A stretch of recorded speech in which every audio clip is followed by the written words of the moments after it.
हिंदी में यूपीएससी की तैयारी से संबंधित प्रोग्राम्स को देखने के लिए सब्सक्राइब करें स्टडी IQ IAS हिंदी। नमस्कार, स्टडी IQ IAS हिंदी में आप सभी लोगों का बहुत बहुत स्वागत है। मैं हूं वीरत दुबे और आज जैसा कि आप देख पा रहे हैं यहाँ पर निवारक निरोध पर महत्वपूर्ण चर्चा के लिए आपके सामने आपको मालूम है, चेहरा पहचान ही रहे हैं, साइड में आपको दिख रहा है और आप सब लोगों ने इनसे पॉलिटी बहुत शानदार तरीके से पढ़ी है। तो अमरेंद्र सर को मैं बुलाना चाहूँगा। सर, आज इस पे आपसे चर्चा होगी। आइए सर, आपका स्वागत है। धन्यवाद सर। आज बहुत ही महत्वपूर्ण विषय पे चर्चा होने वाली है और क्यों महत्वपूर्ण है ये बताना ये कोई कठिन कार्य नहीं है, क्योंकि जितने लोग 2023 में बैठे होंगे उन सबको मालूम होगा कि उन पर आधारित एक प्रश्न जो है, इस पर्टिकुलर टॉपिक पर आधारित एक प्रश्न जो है वो पूछा गया था। अभी थोड़ी देर में हम उस प्रश्न से भी आपको रूबरू कराएंगे, सर से उसके बारे में जान भी लेंगे। इस पर्टिकुलर टॉपिक के इम्पोर्टेंस एक बार फिर से नजर आनी सर शुरू हो चुकी है। उसका रीज़न ये है कि कुछ जो करंट के टॉपिक हैं वो इससे जुड़ने शुरू हुए हैं। तो हम उन्हीं को लेकर के इसके महत्वपूर्ण जो एस्पेक्ट्स हैं उन पे आपसे थोड़ी सी चर्चा करेंगे, जिससे कि स्टूडेंट्स को इसके बारे में ठीक तरीके की जानकारी मिले और ये समझ पाएं कि यूपीएससी में इससे संबंधित कैसे प्रश्न पूछे जाते हैं। तो सर, अभी इस पे चर्चा हम लोग शुरू करेंगे, लेकिन क्या आप मुझे बता सकते हैं कि इस तरीके का प्रश्न 2023 में भी पूछा गया था, तो इस तरीके के प्रश्न की इम्पोर्टेंस क्या है? मतलब किस तरीके से ये प्रश्न पूछा जाने की संभावना 2024 में भी हो सकती है बिल्कुल, इसकी? बिल्कुल। तो देखिए, निवारक निरोध से सर अक्सर सवाल आते हैं। बात 2023 की है, इसके बाद 2021 में भी अगर हम लोग अच्छा, देखेंगे, तो 2021 में भी सवाल पूछा गया था और उसमें गिरफ्तारी के तरीके से हिरासत को लेके सवाल पूछा गया था कि कौन-सी गिरफ्तारी जो हमारी होती है वो पुलिस गिरफ्तारी या पूरी हिरासत होता है, कौन-सा न्यायिक हिरासत होता है। ठीक है। तो वहाँ पर भी गिरफ्तारी से संबंधित चीज़ें ही जुड़ के आती। तो यानी इसी बिल्कुल। गिरफ्तारी से संबंधित चीज़ें ही जोड़कर आती। तो ये अनुच्छेद जो है या जो ये निवारक निरोध विधियाँ हैं, ये प्रत्यक्ष अप्रत्यक्ष रूप से इनका दायरा बहुत बड़ा है। तो ऐसी स्थिति में और करंट की घटनाएँ विशेषकर लगातार हमारी जब सरकारें ज़्यादा मजबूत होती हैं और जब वो असामाजिक गतिविधियों के रोकथाम में ज़्यादा एक्टिव होती हैं, तो बहुत बार ऐसे प्रिवेंशन जो एक्ट हैं हमारे, जो डिटेंशन लॉ हैं, इसकी ज़रूरत पड़ती है। तो ऐसी स्थिति में बहुत बार किसी भी ऐसी संभावना, कोई ऐसा अपराध जो सामान्य विधियों से रोका न जा सके, तो ऐसी संभावनाओं पर भी इसका उपयोग होता है। इसलिए ये महत्वपूर्ण हो जाती हैं। आवश्यक नहीं है अपराध हो, तभी निवारक निरोध विधियाँ लाएँ। कई संशय बार पर ये भी है। अपराध होने से पहले उन्हें रोकने के लिए भी लाई जाती हैं। यानी तो संभावना संशय के आधार पर जो होती बिल्कुल, है उस पे बिल्कुल, आधार। बिल्कुल, बिल्कुल, बिल्कुल। तो इसलिए ये ज़्यादा महत्वपूर्ण है और इसलिए भी महत्वपूर्ण है क्योंकि हमारे संविधान के व्यवस्था में है और विशेषकर ये फंडामेंटल राइट्स में दिया गया है। अगर हम लोग स्वतंत्रता के अधिकार को पढ़ें तो उसके अंतर्गत अनुच्छेद 22 संवैधानिक प्रक्रिया मतलब इसके बिल्कुल, ऊपर तय बिल्कुल, होती बिल्कुल, है। वो भी संवैधानिक प्रक्रिया में भी फंडामेंटल राइट्स है। तो मौलिक अधिकार है, तो ऐसी स्थिति में इसका महत्व और भी बढ़ जाता है। चलिए जी। सर, इस टॉपिक को मैं थोड़ा और कनेक्ट करने का प्रयास करता हूँ, अपने व्यूअर्स और स्टूडेंट्स को भी यहाँ इससे और अच्छी तरीके से जोड़ने का प्रयास करता हूँ। प्रयास इस तरीके का है कि अभी शायद आप लोगों ने करंट में इसके बारे में सुना हो कि जो हमारा जो राष्ट्रीय राजधानी है दिल्ली, वहाँ पे जो हमारे एलजी हैं वीके सक्सेना जी, उन्होंने केंद्रीय जो गृह मंत्रालय है उससे रिक्वेस्ट किया कि जो गुजरात में पासा एक्ट है 1885 का, 1985 का, जी, 1985 का, जी। उसका विस्तार जो है वो लखनऊ, माफ दिल्ली कीजिएगा, में। दिल्ली तक भी करें। उस पे जो केंद्रीय गृह मंत्रालय है वो अपनी पुष्टि भी दे रहा है। तो अब ये बात आती है कि जो गुजरात में जो अपना पासा जी, 1985 वाला एक्ट है उसको लेकर के अगर हम इस टॉपिक को यहाँ पे कनेक्ट करें तो हमें ये पता चलता है कि इसके संवैधानिक प्रक्रियाएं हैं। बिल्कुल, जैसा कि आपने भी थोड़ी देर पहले कहा कि वो बिल्कुल, मौलिक अधिकारों मौलिक में, अधिकार। तो मौलिक अधिकारों में इसकी संवैधानिक प्रक्रिया कहाँ पर है या इससे संबंधित जो तथ्य हैं वो संविधान में किस अनुच्छेद में हैं? एक बार सर हम आपसे उसके बारे में जानना चाहेंगे। बिल्कुल। तो अगर हम लोग इसके संवैधानिक प्रावधान की बात करें, तो संविधान का अनुच्छेद 22 है, जिसमें 2 बातें हैं, जिसमें सामान्य गिरफ्तारी की भी बात की गई है और उसी में निवारक निरोध विधियों की भी बात की गई है। इसे डिटेंशन लॉ कहते हैं। डिटेंशन लॉ के सबसे पहले जो निवारक निरोध है, इसके बारे में अगर हम लोग जानने का प्रयास करें, तो देखिए निवारक निरोध एक ऐसा विशेष कानून है, जिसे संसद और जो हमारे विधानमंडल हैं, उन्हें ये अधिकार दिया गया है कि ऐसे अपराध जो विशिष्ट प्रकृति के हैं, जिन अपराधों को सामान्य कानूनों से निरोधित नहीं किया जा सकता, रोका नहीं जा सकता, ऐसे अपराधों को रोकने के लिए संसद और राज्य विधानमंडल को ये अधिकार है कि वो विशेष प्रकार के कानून बना पाएँ। और ऐसे में बहुत सारे कानूनों का अपने पास इतिहास है। जैसे अगर हम लोग बात करें तो पोटा था हमारे पास, जो अब नहीं है। इस बार पोटा से भी सवाल था और वो क्यों था उस पे भी हम लोग चर्चा करेंगे। टाडा था अपने पास, उत्तर प्रदेश ने यूपी कोका बनाया है, मध्य प्रदेश ने मकोका बनाया है। ऐसे आर्थिक रूप से जो अपराध होते थे, संगठित अपराध या सीमा पार जो अपराध होते थे, तो उसके लिए फेरा, फेमा, ऐसे बहुत सारे हमारे पास जो है निवारक निरोध विधियां हैं। तो एक बात तो हमारे समझ में आ गई है कि निवारक निरोध विधियां सामान्य प्रकार से ऊपर के जो अपराध हैं उनको रोकने के लिए होता है, लेकिन इनकी बहुतायता न हो, ऐसा भी हमारे संविधान की अपेक्षा रही है। क्योंकि बहुत बार जो ऐसे कानून होते हैं, इन कानूनों का उपयोग अपराधों को रोकने में कम, राजनीतिक लाभ उठाने के लिए सत्ता पक्ष के द्वारा इसका दुरुपयोग ज़्यादा किया गया। यही कारण था कि बहुत सारे कानून, जैसे पोटा, पोटा को भी फिर हटाना पड़ा क्योंकि उसका भी बड़ा दुरुपयोग हुआ। तो एक बात इसको ध्यान में रखना होता है, और इस कानूनों के स्रोत अगर हम मान लें तो ये ब्रिटिश कानून इसका आधार है।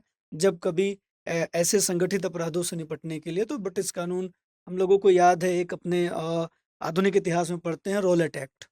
तो जिसको मोतीलाल नेहरू ने बिना वकील, बिना अपील, बिना दलील का कानून कहा था। तो ये उससे मिलता-जुलता जैसा है कि अगर आपकी यहाँ पे गिरफ्तारी होती है, तो ऐसी स्थिति में जो उपचार हैं 22 में, सामान्य गिरफ्तारियों में, उन उपचारों को फिर आपको वो मिलता नहीं है।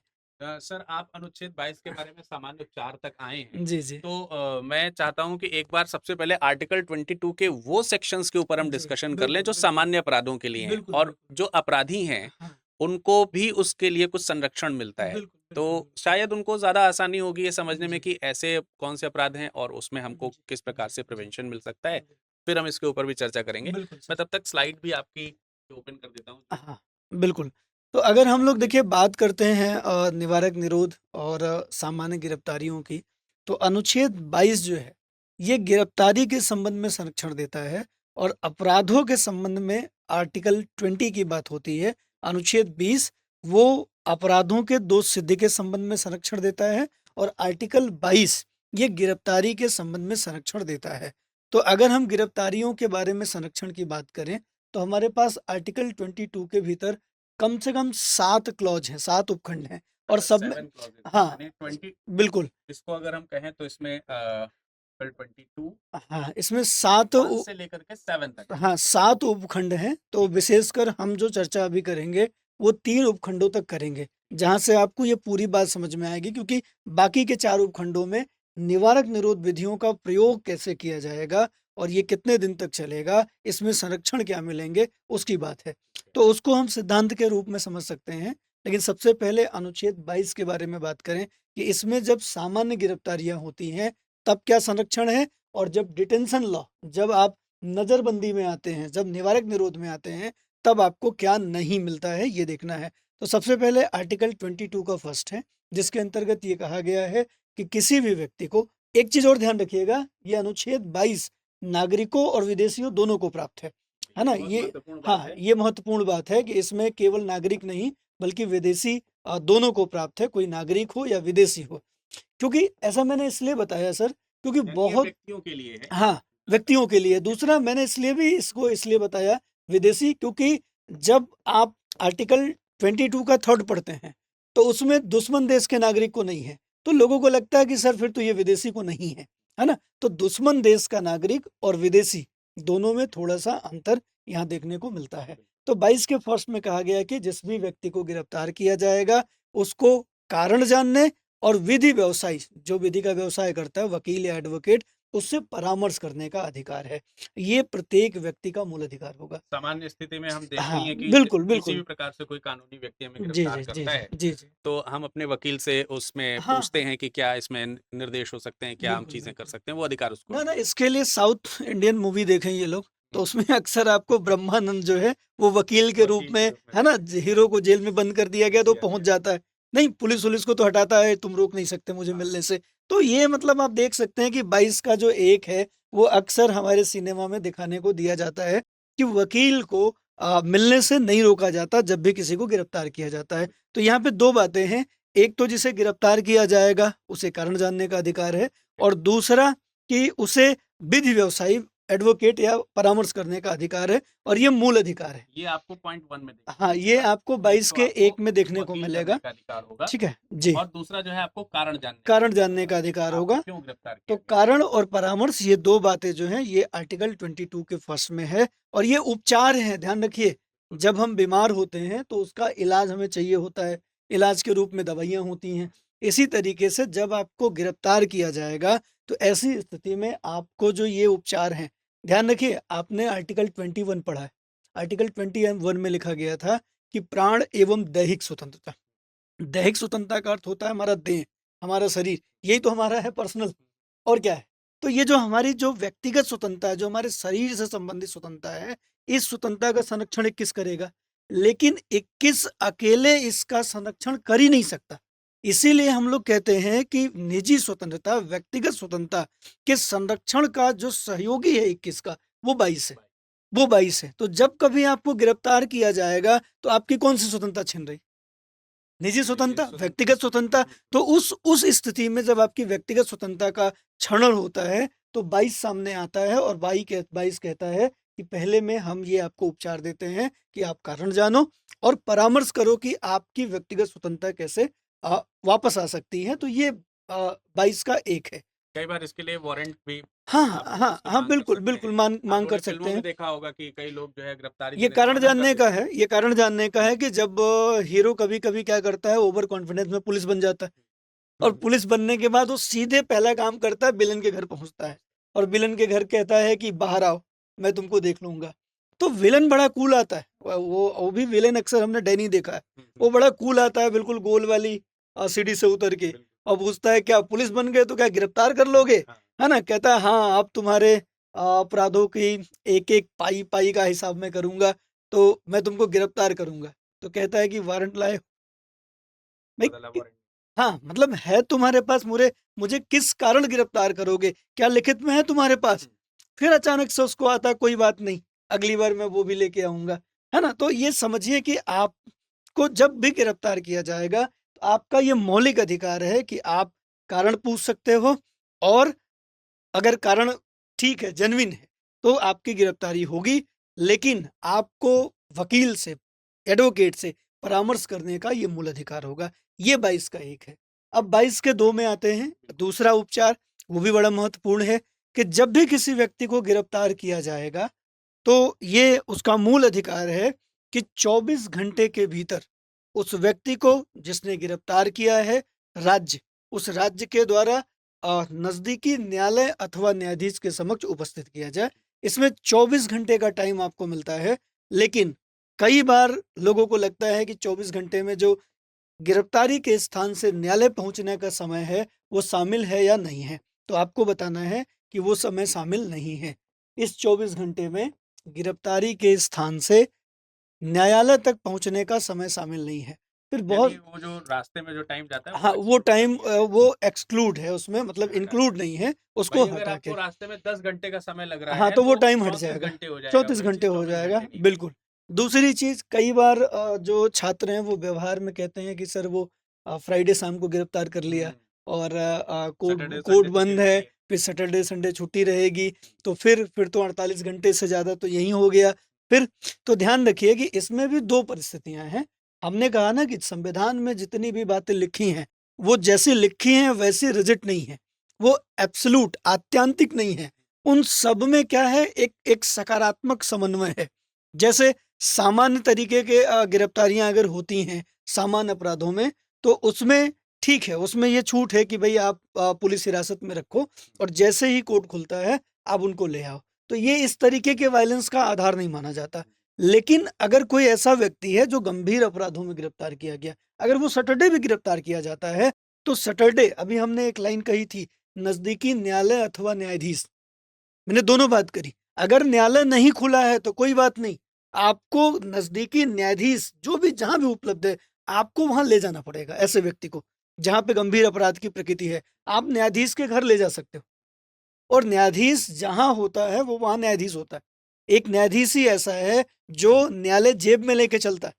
अगर न्यायाधीश किसी चौराहे पे बैठ गया और वहां पे उसने अपनी अदालत लगा दी तो वहीं से वो दंड दे सकता है, फैसला वहीं से कर सकता है, इतना पावर होता है एक न्यायाधीश के पास। तो ऐसी स्थिति में नजदीकी न्यायालय अथवा न्यायाधीश की परामर्श से ही इन्हें फिर 24 घंटे से ज्यादा निरुद्ध रखा जाएगा, गिरफ्तार रखा जाएगा। तो यानी उसकी दोनों ही परमिशन ऑप्शन की है। आवश्यकता पड़ जाएगी। परमिशन की आवश्यकता है। सामान्य स्थिति में जब सामान्य सैटरडे स्थिति में संडे नहीं, को लेकर सैटरडे के संडे जा जो है वो रखा जा सकता है। ठीक। तो ये स्थिति है यहाँ पर। तो ये आपका जी। अनुच्छेद अनुच्छेद 22.1 हो गया, ये आपका 22.2 दो हो गया, दोनों 22 के 2। तो यहाँ अनुच्छेदों में पर बिल्कुल, यहाँ पे दो चीजें आपको देखने को मिली। एक, पहला उपचार, कारण जानने और परामर्श करने, और दूसरा आपकी अवैध गिरफ्तारी नहीं होगी। कई बार कहा जाता है ना कि ऐसी गिरफ्तारी जो अवैध हो तो बंदी प्रत्यक्षीकरण मिलता है, आर्टिकल 32 के अंतर्गत हैबियस कार्पस। तो जो हैबियस कार्पस का आधार बनता है वो 22 के 2 का 2 बनता है। जब भी किसी को 24 घंटे से अधिक निरुद्ध रखा जाएगा तो ऐसी गिरफ्तारी फिर अवैध गिरफ्तारी मानी जाएगी। फिर इसके खिलाफ निजी स्वतंत्रता के संरक्षण के लिए बंदी प्रत्यक्षीकरण की रिट की मांग की जा सकती है। ये 22 का 2 है। सर ऐसी स्थिति होती है जी। कि वैसे तो पुलिस जो है वो हमारे सुरक्षा के लिए है और निस्संदेह हमें न्याय दिलाने में जो जी। उसका सहयोग होता है उसके लिए वो है। लेकिन कई बार पुलिस सर जो है मतलब अमूमन एक साधारण तथ्य की अगर हम बात करें तो पुलिस जो है वो बाली की तरह भूमिका निभाती हाँ, है। बिल्कुल। जैसे ही किसी के सामने आती है उसकी आधी बुद्धि हर लेती हर है। लेती जैसे है। बाली किसी के सामने पहुंच जाता था तो उसकी आधी शक्ति हर लेता था, चाहे कितनी भी शक्तिवान हो। वैसे ही पुलिस को भी देख करके कभी कभी चीजें होती हैं। तो इसीलिए संभवतः ये सारी चीजें दी गई हैं कि जब आप पुलिस या कोई भी ऐसा राज्य आपको गिरफ्तार करने के लिए आ रहा है तो आप अपने अधिकारों का संरक्षण का इस्तेमाल कर सकते हैं, जो कि प्रॉपरली आर्टिकल 22 और 22.1 और 22.2 में दिए गए। अब चूंकि आज का जो टॉपिक था उस तक धीरे धीरे हम पहुंच रहे हैं, उस तक हम पहुंच रहे हैं। तो ये हम आर्टिकल 22.3 की तरफ बढ़ जाएं क्या?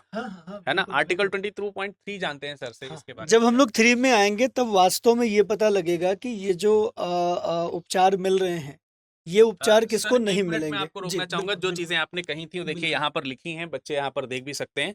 यात्रा के समय को छोड़कर 24 घंटे के भीतर न्यायाधीश के समक्ष प्रस्तुतिकरण होगा। विधि व्यवसायी से परामर्श लेने का अधिकार है। आधार जानने का यानी कि गिरफ्तारी का जो कारण है वो जानने का अधिकार है। ये जो प्रोविजंस हैं आर्टिकल 22.1 और 22.2 में जो दिए गए थे वो यहाँ पर लिखे हैं, आप यहाँ से इसको देख भी सकते हैं। 24 घंटे के बाद पुलिस हिरासत से रिहा होने का अधिकार यानी न्यायिक हिरासत में ये लागू नहीं होता है। इसके बारे में यहाँ पर बात होगी अभी थोड़ी सी आगे। और हम अब पहुंच चुके हैं आर्टिकल 23 पर।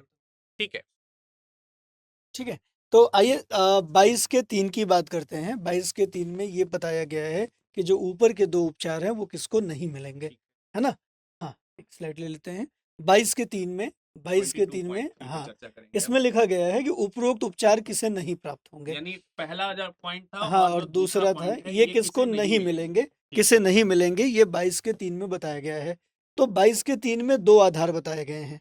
तो उसको हम लोग 22(3) का ए और 22(3) के बी के रूप में देख सकते हैं। ठीक है? ठीक है, हाँ, तो हम तो 22.3 ए 22(3) देखेंगे सबसे ए पहले। बिल्कुल, 22(3) ए देखेंगे।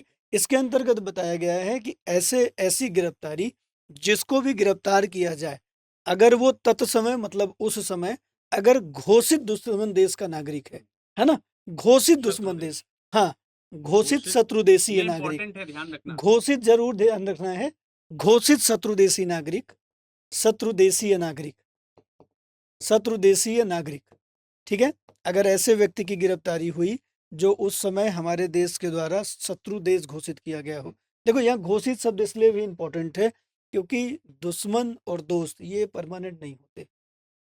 कब दुश्मन दोस्त बन जाए, इसीलिए इसमें एक शब्द लिखा हुआ है, घोषित, तत्समय। हाँ, तत्समय, उस समय तत्समय। घोषित, तत्समय जो घोषित, शत्रु है ना? देश है, हाँ, वो वहाँ का अगर नागरिक बिल्कुल, कब कौन दुश्मन हो जाए, कब कौन दोस्त हो जाए, क्योंकि हमारे दुश्मन दोस्त होने का आधार ही हमारा राष्ट्रीय हित है।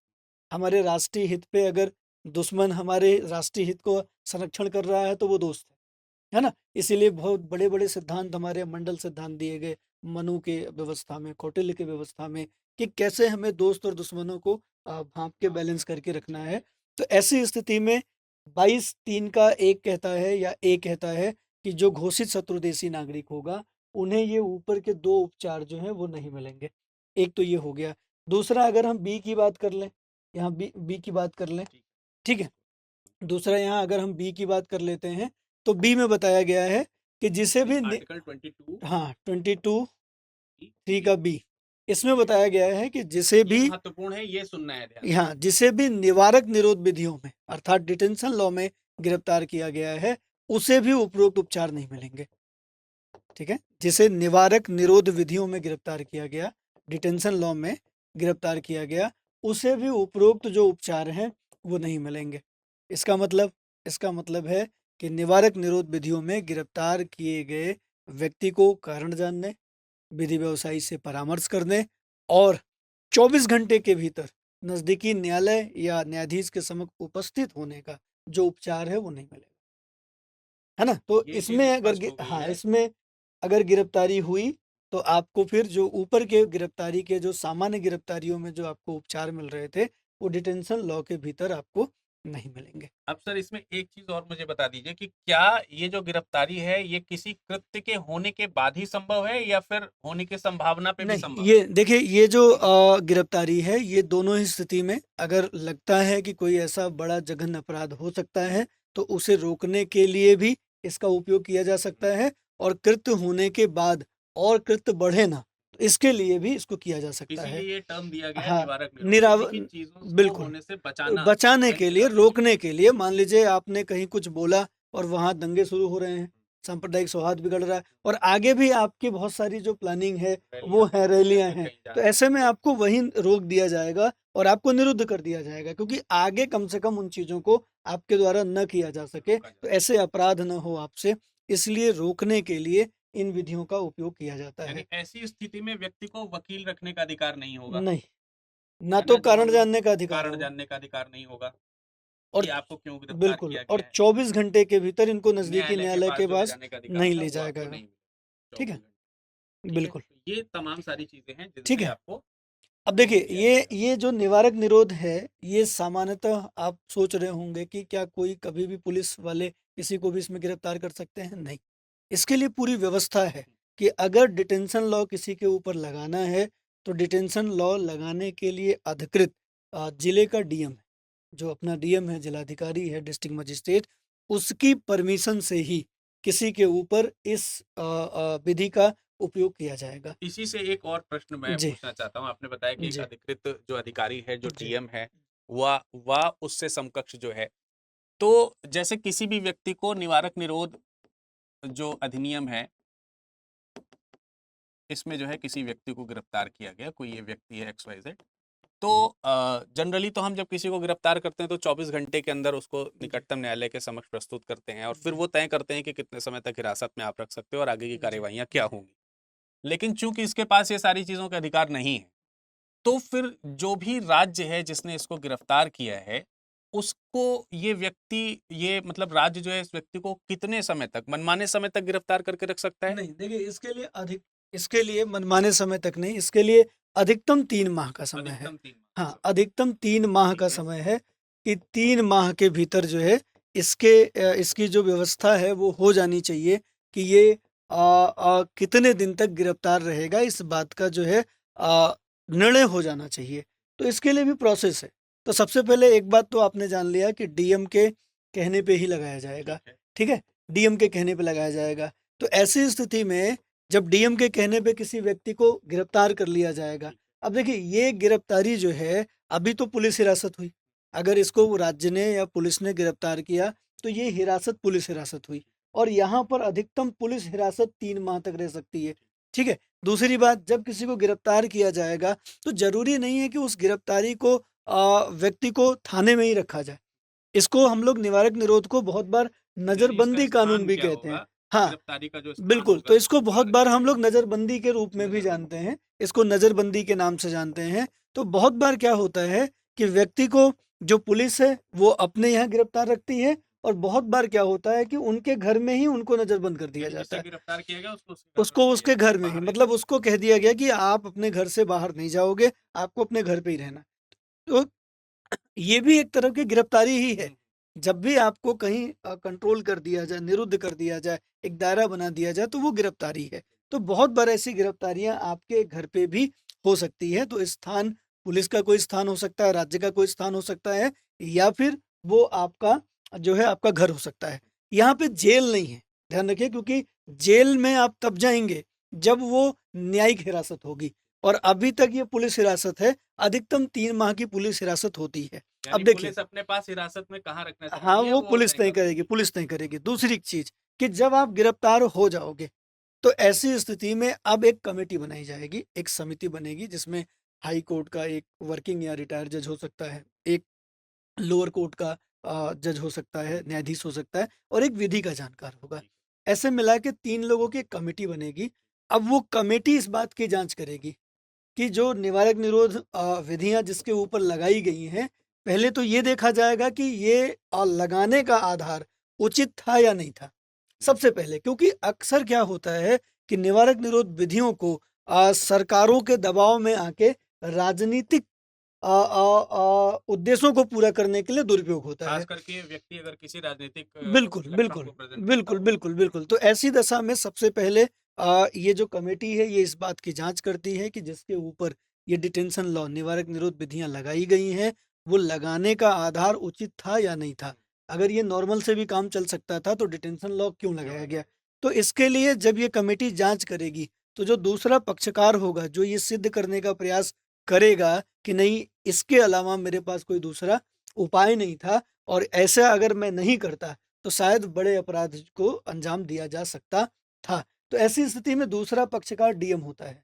डीएम इस बात को कमेटी के सामने प्रूव करता है कि ऐसी-ऐसी सिचुएशन थी, और इस सिचुएशन में इस व्यक्ति के ऊपर निवारक निरोध के विधियों के अलावा और कोई दूसरा मेरे पास उपाय नहीं था। अब अगर इस बात से सहमत है कमेटी, अगर कमेटी इस बात से सहमत है कि नहीं, ठीक है, अब जो डिटेंशन आपने किया, इसका डिटेन किया, वो उचित है, तो इसके बाद अब कमेटी तय करेगी कि इस व्यक्ति के साथ क्या किया जाए। इस व्यक्ति को अभी कितने दिन तक गिरफ्तार रखना है? अब 3 महीने तक गिरफ्तार रखना है, या तुरंत छोड़ देना है, या 10 दिन बाद छोड़ देना है, ये कमेटी तय करेगी। अगर कमेटी दूसरा काम क्या कह सकती है कि इस व्यक्ति को अभी नज़रबंदी खोल दो, मामला कोर्ट को दे दो, ठीक? या इस व्यक्ति को 3 महीने तक गिरफ्तार रखो, या फिर इस व्यक्ति को और कितने दिन गिरफ्तार रखना है, 3 माह से अधिक भी गिरफ्तार रखना है, तो वो कमेटी तय करेगी।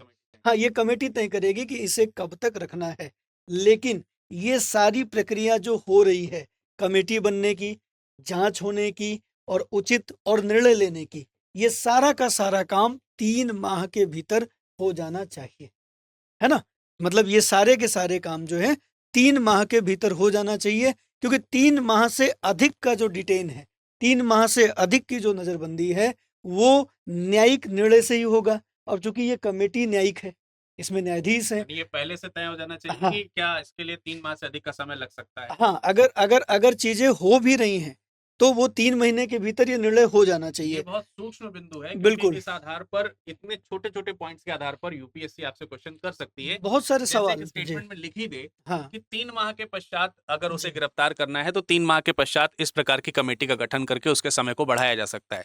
ऐसी स्थिति में तो ये स्टेटमेंट गलत हो जाएगा। गलत हो जाएगा। लेकिन क्योंकि व्यक्ति यही पढ़ता है कि यार 3 माह के समय के बाद वही निर्णय लेते हैं, तो उन्हें लगेगा कि ये सही है। नहीं, बाद में है निर्णय ना? नहीं, वो तो वो निर्णय उसके निर्णय पहले में ही हो जाना चाहिए। मतलब 3 महीना ये लास्ट कंडीशन है जी कि हाँ। कमेटी बनने में देर हो गई, जाँच में देर हो हुँ, गई, हुँ। या फिर डीएम अपना प्रूफ नहीं कर पाया, तो ये सारी प्रक्रिया के लिए कुल 3 महीना है, और इस प्रक्रिया तक आप अधिकतम 3 माह गिरफ्तार रहेंगे। कमेटी मान लो 2 दिन बाद बन गई, और कमेटी ने चौथे दिन, 5वें दिन ये तय कर लिया, तो हो सकता है कि आप अगले 2 दिन बाद छूट जाओ। कमेटी कह सकती है कि भाई इस व्यक्ति को छोड़ दो, और इसका जो अपराध बनता था, इसके लिए इसको न्यायालय में भेज दो।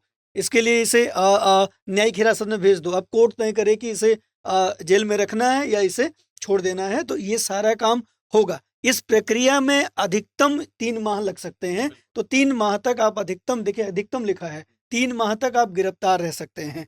और इतना ही नहीं, इसके पहले भी अगर छोड़ना हो कि इसके ज़्यादा भी रखना है, तो कमेटी बताएगी 3 माह से ज़्यादा भी कितने दिन तक इस व्यक्ति को हिरासत में रखा जाए, तो वो कमेटी ही तय करेगी। ये निवारक। अब देखिए यहाँ से सवाल क्या बनेंगे, एक तो हिरासत वाला सवाल बनेगा, दूसरा सर ने पूछा था कि पुलिस की जो स्थिति है वो क्या स्थिति है। तो यहाँ पे ध्यान रखना है कि जो पुलिस की स्थिति है वो ये है कि डिटेंशन लॉ हो या नॉर्मल लॉ हो, जब पुलिस आपको गिरफ्तार करती है तो बहुत बार आपसे वो पूछताछ करती है। उस पूछताछ के दौरान आप जो बताते हैं, उस बताने को लेके कई बार ऐसा होता है कि आपको लगता है कि आपने यहाँ जो बोल दिया वही साक्ष्य के रूप में न्यायालय में प्रस्तुत होगा, तो इस बात को इस बार सवाल जो 2023 था पूछा था कि किसी भी व्यक्ति को अगर पोटा में गिरफ्तार किया जाए तो ऐसी स्थिति में क्या उसे इस बात का अधिकार होगा कि जो पुलिस हिरासत में उसने जो स्टेटमेंट दिया क्या वो साक्ष्य के रूप में लाया जा सकता है? तो ध्यान रखिए, हाँ, क्या साक्ष्य के रूप में लाया जा सकता है? तो ध्यान रखिए, पुलिस की हिरासत में, देखिए यहाँ पे पोटा दिया गया है, आतंकवाद निवारण अधिनियम 2002, पुलिस के समक्ष अभियुक्त की स्वीकृति को साक्ष्य के रूप में प्रयुक्त नहीं किया जा सकता, सामान्य हो या डिटेंशन लॉ हो, दोनों में पुलिस के सामने जो पुलिस हिरासत में आपने किया है वो साक्ष्य नहीं माना जाएगा, ये ध्यान रखिएगा। ऊपर देखिए लिखा गया है कि विधिक काउंसिल उपलब्ध कराने से छूट प्रदान कर सकता है, हाँ कर सकता है। और ये इसमें तीनों ही सवाल सही हैं, क्योंकि थोड़ा समय हम लोगों का यहाँ पे समय का थोड़ा अभाव है, हम लोगों ने इस पे बड़ी चर्चा करने का प्रयास किया है और आगे भी इसका पार्ट 2 हम लोग लेके आएंगे, तो उस पर भी हम लोग चर्चा करते रहेंगे। तो ठीक है, बहुत शानदार तरीके से आपने सर आर्टिकल 22 के जो विभिन्न क्लॉज थे वो आपने समझा दिए हैं स्टूडेंट्स को। और निस्संदेह जो व्याख्याएं हैं ये इम्पॉर्टेंट होती हैं हम सब के लिए जो तैयारी कर रहे हैं यूपीएससी की। तो जो ये आज का टॉपिक था, एक बार हम फिर से दिखा देते हैं आपको, निवारक निरोध पर महत्वपूर्ण चर्चा। ये चर्चा हमने अमरेंद्र सर के साथ करी, आपने बहुत सारे बिंदु इससे सीखे साने समझे होंगे। अमरेंद्र सर P2I बैच में अभी एक बैच कंटिन्यू भी कर रहे हैं। निस्संदेह जब आपके सामने इस तरीके से एक एक आर्टिकल की व्याख्या रखी जा रही है तो आप कल्पना कर सकते हैं कि जब इसको हम P2I बैच में पढ़ रहे होंगे तो उसकी कितनी विधिवत व्याख्या सर के द्वारा प्रदान की जा रही होगी। तो इस बात का ध्यान रखते हुए मैं आप लोगों को बताना चाहता हूं कि 22 जुलाई, जो कि आज से 3 दिन बाद ही है, 2 दिन का समय शेष है, तीसरे दिन से क्लास शुरू हो जाएगी, 2 दिन बाद, 2 दिन का समय है आपके पास। तो आपका ये बैच शुरू होने वाला है 22 जुलाई से। P2I बैच है, प्रीलिम्स टू इंटरव्यू बैच है, जिसमें अमरेंद्र सर पॉलिटी यहाँ पर पढ़ाएंगे और ये बैच शाम 6 बजे से शुरू होने जा रहा है, 6 बजे से, ठीक है। तो इस बैच में एडमिशन लेने के लिए निस्संदेह आप इस कोड का इस्तेमाल कर सकते हैं जो कि AP लाइव है। आप इसे स्मॉल या कैपिटल किसी भी लेटर में लिखिए, बस स्पेस नहीं देना है। आप आसानी से 29,999 में इसे कलेक्ट कर पाएंगे, या फिर आप बिरध लाइव कोड का इस्तेमाल कर सकते हैं। हाँ, या फिर ये भी और कर यहाँ सकते हैं। पर भी ये हो, ठीक है। दूसरी महत्वपूर्ण बात इससे जुड़ी एक और मैं बता देना चाहता हूँ, 22 तारीख को जो P2I बैच शुरू होगा वो शुरू मेरे द्वारा किया जा रहा है, यानी आप इसमें आधुनिक भारत का जो इतिहास है, आधुनिक भारत का इतिहास, यहाँ से, जो कि आप लोगों के लिए काफ़ी इंटरेस्टेड भी होता है, और जो हिस्ट्री, पॉलिटी, ज्योग्राफी, इकोनॉमिक्स, ये काफ़ी बड़े बड़े टॉपिक्स होते हैं, तो इतिहास विषय के साथ इसकी शुरुआत हो रही है 22 जुलाई से, ठीक है। इसलिए आप 22 जुलाई से पहले ही जुड़ जाएं। और ये भी मैं आपको बता दूं कि अभी तक का जो इतिहास है स्टडी IQ का, वो डेट ना बढ़ाने का है। पिछली बार तो P2I बैच जो शुरू हुआ था वो शुरू हुआ था 10 जुलाई से, और मात्र इसमें 2 दिन का समय दिया गया था, केवल 2 दिन का समय दिया गया था, यानी 12 जुलाई तक आप इसमें एडमिशन ले सकते थे। और ये बैच आपका 22 से शुरू हो रहा है, क्या पता 23, 24 या 25 तक ही आप इसमें एडमिशन ले पाए। तो ध्यान रखिए, सीटें लिमिटेड हैं। सीटें इसलिए लिमिटेड है क्योंकि इसमें जो उत्तीर्ण होंगे प्रारंभिक परीक्षा में उनको यहाँ पर क्लासरूम की सुविधा दी जा रही है, तो इसलिए सीटें लिमिटेड हैं। आप ज़रूर अधिक से अधिक कन्विंस होकर के इसमें एडमिशन लीजिए, और एडमिशन लेने के लिए इन कोड्स का इस्तेमाल कर सकते हैं, जिससे आपको न्यूनतम 29,999 में ये प्राप्त हो सकेगा। उम्मीद करते हैं ये टॉपिक आपने अच्छे तरीके से एंजॉय किया होगा। फिर इसी तरीके किसी दूसरे टॉपिक को आपके समक्ष लेकर के हम दोबारा हाजिर होंगे। तब तक के लिए स्वस्थ रहिए, मस्त रहिए, नमस्कार। हिंदी में यूपीएससी की तैयारी से संबंधित प्रोग्राम्स को देखने के लिए सब्सक्राइब करें स्टडी IQ IAS हिंदी।